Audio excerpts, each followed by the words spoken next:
사연 시작하기 전에 무료로 할 수 있는 구독과 좋아요 부탁드립니다. 세상살이 이야기를 찾아주신 고마운 분들께 기쁨과 행복이 가득하시길 바랍니다. 나는 딸이 죽던 날 웃었습니다. 그 웃음이 내 인생에서 가장 비겁하고 가장 더러운 웃음이었다는 걸 깨닫는 데는 그리 오랜 시간이 걸리지 않았습니다. 딸 수진이는 22살에 세상을 떠났습니다. 아빠, 이번 학기만 잘 버티면 장학금도 다시 나오고 알바도 그만둘 수 있을 것 같아. 늘 그렇게 웃던 애였습니다. 편의점 야간 알바를 하던 민낯에 피곤함이 내려앉은 눈 밑에 그래도 웃음은 꼭 올라가 있던 애. 서울 외곽 낡은 다세대 주택 반지하 방에서 둘이 살았습니다. 나는 옛날엔 택시기사였다가 허리도 나가고 코로나 터지고 회사 잘리고 지금은 마트에서 카트 끄는 하루 알바를 전전하는 59살 남자입니다. 아내는 수진이가 중학교 올라가던 해에 암으로 떠났습니다. 그때 진 빚이 아직도 남아 있습니다. 병원비, 대출, 카드론, 이자만 해마다 불어나는 숫자들을 보며 나는 사는 게 버리다라는 말이 괜한 소리가 아니란 걸 알았습니다. 사고는 어느 평범한 화요일 밤에 났습니다. 마트 마감하고 막 집으로 돌아오려는데 전화가 울렸습니다. 낯선 번호. 혹시 수진이 아버님 되시나요? 네, 그런데요. 지금 따님이 교통사고로 응급실에 계신데. 나는 손에 들고 있던 휴대폰을 그 자리에서 떨어뜨릴 뻔했습니다. 잘못 거신 것 같은데요. 우리 애 지금 편의점 알바 중일 텐데요. 편의점 앞 사거리에서 신호 위반 차량에 치이셨습니다. 지금 상태가 많이 위중하십니다. 가능하시면 빨리 오셔야 할 것 같습니다. 눈앞이 갑자기 흐려졌습니다. 병원 응급실에서 의사는 말했습니다. 최선을 다했습니다만 머리 쪽 손상이 너무 심해서 회복은 어렵겠습니다. 지금은 기계 호흡으로 심장만 겨우 유지하고 있는 상태입니다. 그럼 조금만 더 치료하면 눈이라도 뜰 수 있는 거죠? 아직 젊은 애인데. 뇌사 상태입니다, 아버님. 나중에 법적인 판정 절차는 밟아야겠지만 의학적으로는 돌아오지 않는다고 보셔야 합니다. 의사는 익숙한 얼굴로 조심스럽게 말을 이어갔습니다. 혹시 장기 기증에 대해 생각해 보신 적이 있나요? 따님이 전에 혹시 그런 의사를 밝힌 적이 있는지. 장기 기증? 희미하게 기억났습니다. 고3 때였나 텔레비전에서 장기 기증자 부모 인터뷰를 보면서 수진이가 말했죠. 아빠, 나도 나중에 만약에 뭐 그런 일이 생기면 내 몸 쓸 수 있는 사람들한테 다 나눠줬으면 좋겠어. 사람 살리는 거면 좋잖아. 나는 그때 가볍게 받아쳤습니다. 야, 그런 말 함부로 하는 거 아니다. 괜히 찜찜하게. 에이, 또 미신적인 소리 한다, 아빠. 사람 살리는 일이 어디 찜찜한 일이야. 그때 웃으면서 말하던 그 얼굴이 응급실 형광등 아래에서 눈 감은 채 누워 있었습니다. 나는 의자를 붙잡고 겨우 버티며 말했습니다. 수술비 얼마나 드나요, 선생님? 의사가 잠깐 내 얼굴을 보더니 고개를 저었습니다. 솔직히 말씀드리면 수술로 해결될 수 있는 단계가 아닙니다. 집중치료실에서 기계로 숨만 연장하는 정도입니다. 보통 이런 경우 하루 입원비가 몇십만 원에서 100만 원 이상 나옵니다. 보험은 없었습니다. 아내 병원비 때문에 이미 다 해지했습니다. 그날 밤 나는 중환자실 유리창 너머로 딸을 바라보며 한참을 서 있었습니다. 머리카락은 밀려나 있고 입에는 호흡관, 몸에서 뻗어나온 수많은 줄들. 저렇게까지 해서 숨을 연장하는 게 우리한테 무슨 의미가 있지. 눈물과 함께 그 추악한 생각이 머릿속을 스쳤습니다. 그리고 그 다음 날 의사가 다시 장기 기증 이야기를 꺼냈을 때 나는 너무도 단순한 한마디를 내뱉고 말았습니다. 기증하겠습니다. 수진이도 그랬으면 좋겠다고 한 적이 있어서요. 장기 기증 절차를 밟는 동안 의사는 조심스럽게 말했습니다. 기증과 관련된 장례비 지원금이나 국가에서 나오는 보조금이 있습니다. 어차피 환자분 상태로는 집중 치료를 이어가셔도 회복되시기 어렵고 장기 기증은 다른 여러 생명을 살릴 수 있습니다. 그 말이 정답이라는 걸 머리로는 알고 있었습니다. 그런데 가슴 한쪽에서는 다른 계산기가 돌아가기 시작했습니다. 집중치료실에 하루만 더 있어도 100만 원 가까이 깨진다고 했지. 지금도 채무 독촉 문자 계속 오는데 여기서 한 달 버티면 그냥 우리 둘 다 길바닥에 나앉는 거야. 나는 사람을 살리는 숭고한 선택 뒤에 내가 얼마나 계산적인 인간인지 그때 처음 알았습니다. 아버님, 장례 절차 안내해 드릴게요. 코디네이터란 사람이 조심스럽게 말을 꺼낼 때 나는 그 사람이 이어서 한 말에 귀가 꽂혔습니다. 장기 기증자 유가족에게는 일정 부분 장례비 지원도 있고요. 또 병원 쪽에서도 장례식장 비용을 적지 않게 할인해 드립니다. 그 말을 듣는 순간 내 마음속 어딘가에서 아주 작은 그러나 분명한 안도감이 올라왔습니다. 그래도 돈 때문에 애 숨 못 거두는 일은 없겠구나. 그 안도감이 기쁨과 닮아 있었다는 걸 나는 부인할 수 없습니다. 장례식장은 병원 지하에 있는 똑같이 생긴 방들 중 하나였습니다. 검은 천이 둘러진 영정사진에 수진이의 생전 증명사진이 올라갔습니다. 아빠, 증명사진 찍었는데 좀 괜찮지 않아? 한 달 전 새 알바 면접 본다고 데이트하듯 셀카를 보내던 애였습니다. 조문객들이 하나둘 들어오기 시작했습니다. 아이고, 딸이 효녀였는데 어쩌다가. 옆집 아주머니, 마트 동료들이 조의금 봉투를 내밀었습니다. 그때 장례식장 직원이 조심스럽게 다가와 말했습니다. 아버님, 마음 많이 쓰이시겠지만 조문이 어느 정도 마무리되면 조의금 정리도 좀 하셔야 합니다. 장례식장 비용 정산도 있고 납부 기한이 있어서. 알고는 있었습니다. 누가 와서 얼마를 내고 갔는지 결국 정리해야 한다는 것쯤은. 하지만 조의금이라는 말이 내 귀에 들어오는 순간 머릿속 어디에선가 또 숫자들이 움직이기 시작했습니다. 여기 들어오는 돈으로 장례식장 비용 내고 남으면 월세 두어 달은 버틸 수 있겠지. 아, 카드 연체 금액도 조금 막을 수 있겠다. 그렇게 되면 대부업체에서 오는 문자도 당분간은 줄어들겠지. 내가 이런 생각을 하고 있다는 사실이 소름 끼칠 정도로 역겨웠습니다. 그러면서도 조문객이 많을수록 조금 안도하는 나 자신이 있었습니다. 사람들이 많이 와서 기일이라도 챙겨주면 그래도 우리 수진이 외롭진 않겠지. 내가 그렇게 포장했다는 걸 지금은 압니다. 셋째 날 밤 조문이 뜸해졌을 무렵 장례식장 직원이 노트와 계산기를 들고 들어왔습니다. 아버님, 이제 조문객도 대부분 다녀가신 것 같고요. 오늘 중으로 조금 정리해 놓으시면 좋을 것 같아서요. 내일 발인 이후에는 입금 절차도 처리해야 해서요. 직원은 봉투가 쌓여 있는 상자를 내 앞으로 끌어왔습니다.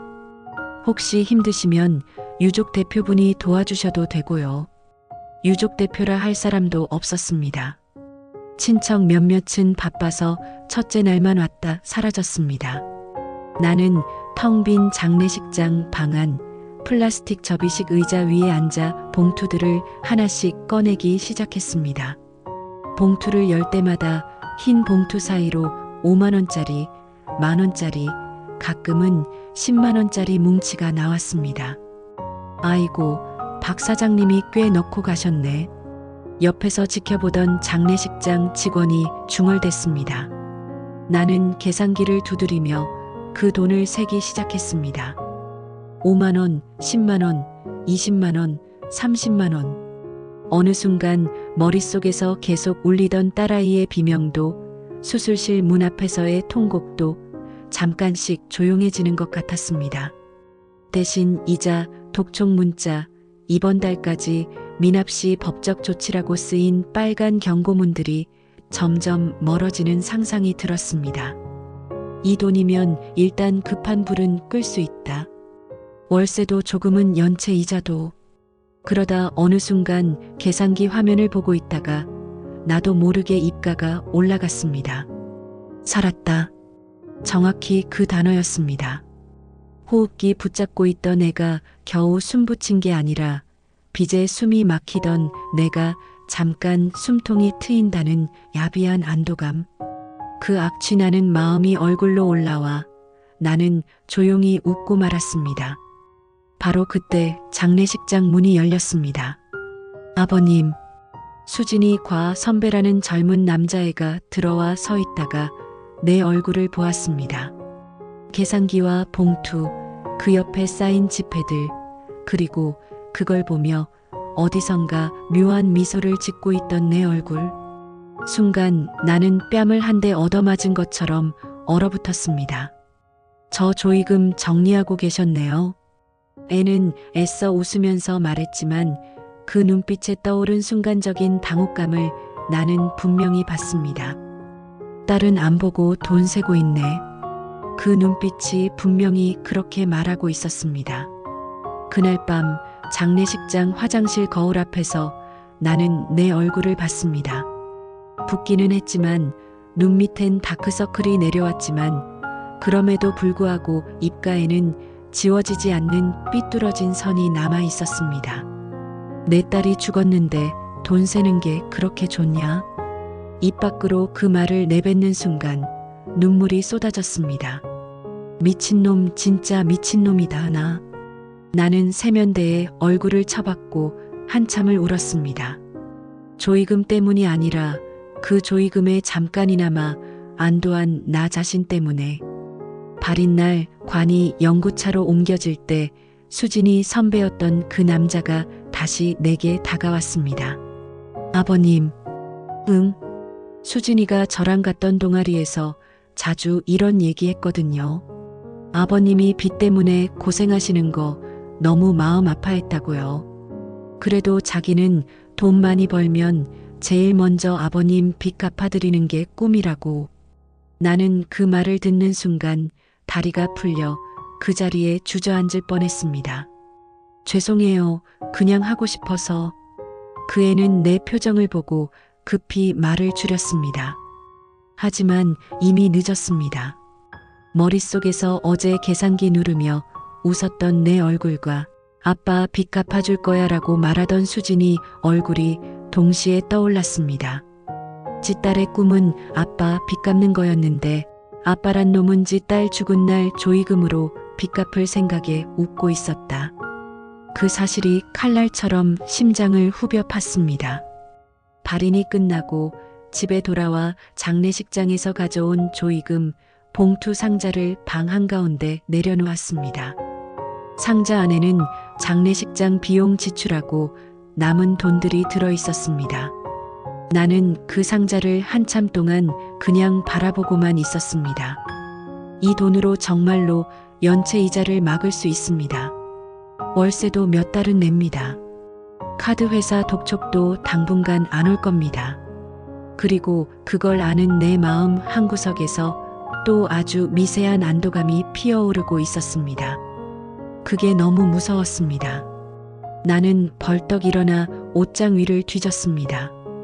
거기엔 수진이가 어릴 때부터 쓰던 작은 저금통이 하나 있었습니다. 무지개색 스티커가 붙어 있는 플라스틱 돼지 저금통. 옛날에 둘이 장난처럼 이름을 붙여줬습니다. 이거 이름 비탕이 어때? 아빠 비탕감해줄 돼지, 비탕이. 야, 이름 왜 이렇게 구려? 그러면서도 수진이는 학원비 아껴 모은 돈을 그 저금통에 넣었습니다.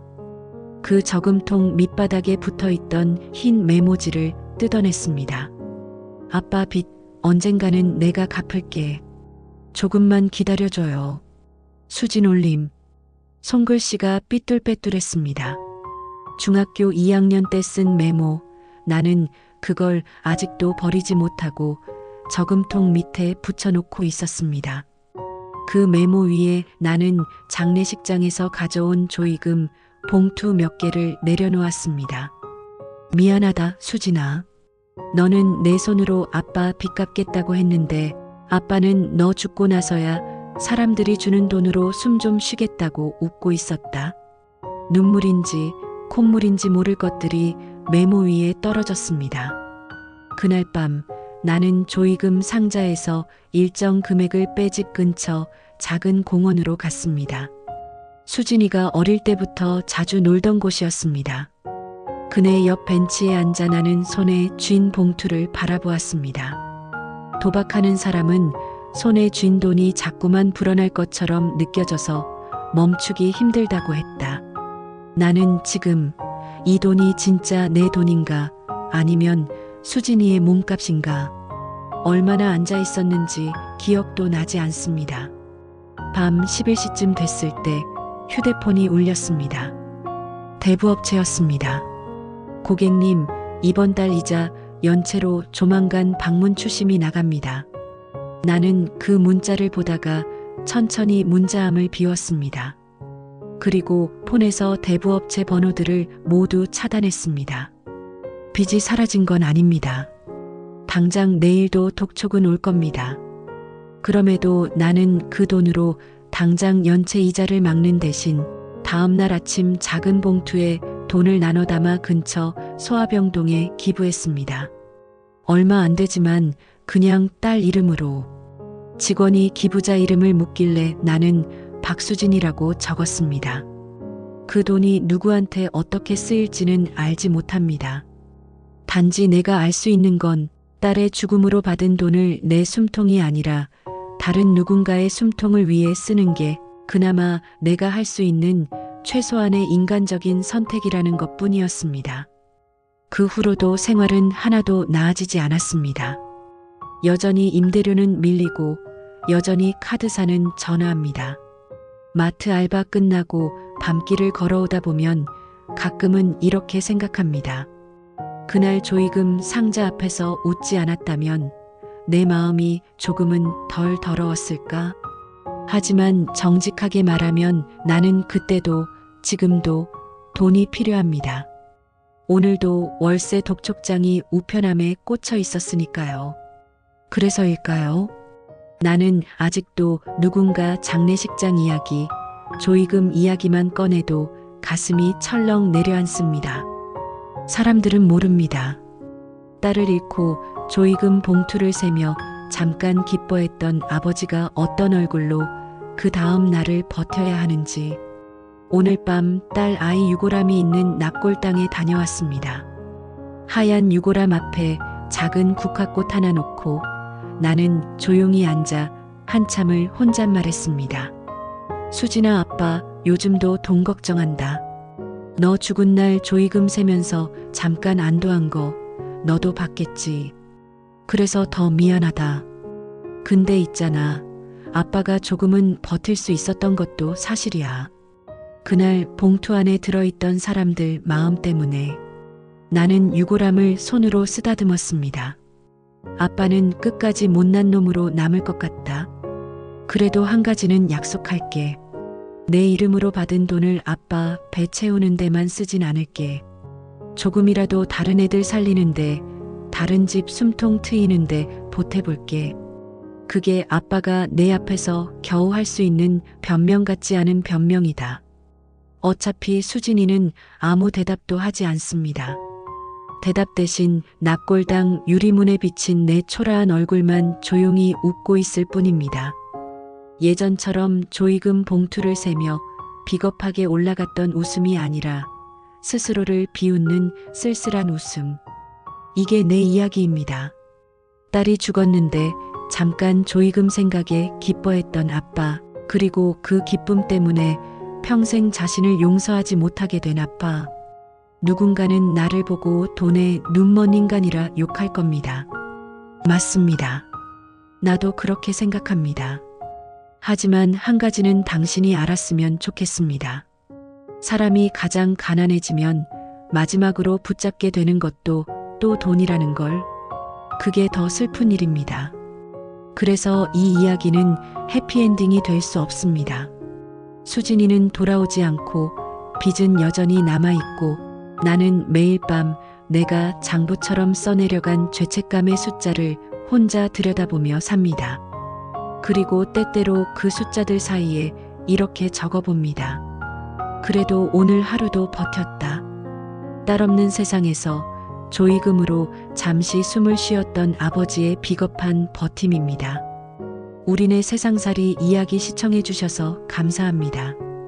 구독과 좋아요 부탁드리고 다음 사연으로 인사드리겠습니다. 감사합니다.